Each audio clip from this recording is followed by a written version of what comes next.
Selon un Kemetic warrior, le plus grand miracle qui puisse arriver à l'Afrique est une génération d'Africains qui va maîtriser les sciences et les techniques pour mettre l'Afrique à l'abri du chantage atomique. Selon ses disciples du professeur Cheikh Anta Diop, la France a commis des atrocités qu'aucune machine coloniale n'a commises en Afrique. Et tout comme l'a déclaré Frantz Fanon, jamais ceux qui parlent à tout bout des champs des droits de l'homme ne peuvent nous faire oublier qu'à chaque coin de chaque rue, qu'à chaque coin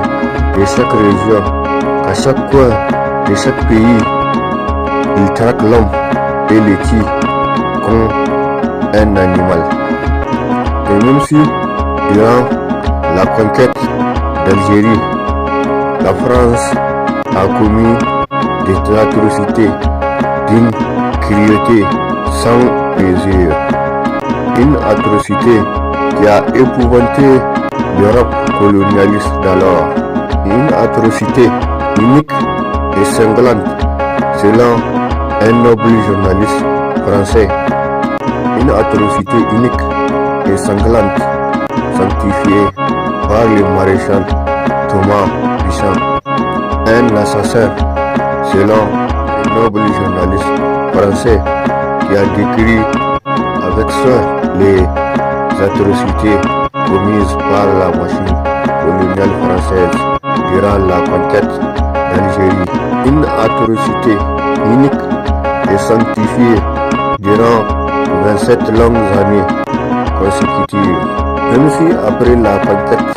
l'exploitation s'est caractérisée par une nouvelle Algérie constituée essentiellement des Européens qui ont porté atteinte à l'intégrité du peuple algérien pendant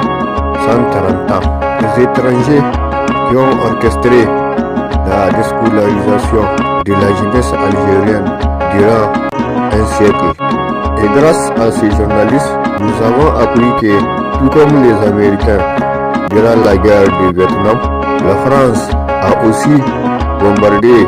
des villages algériens avec du napalm, tout en mettant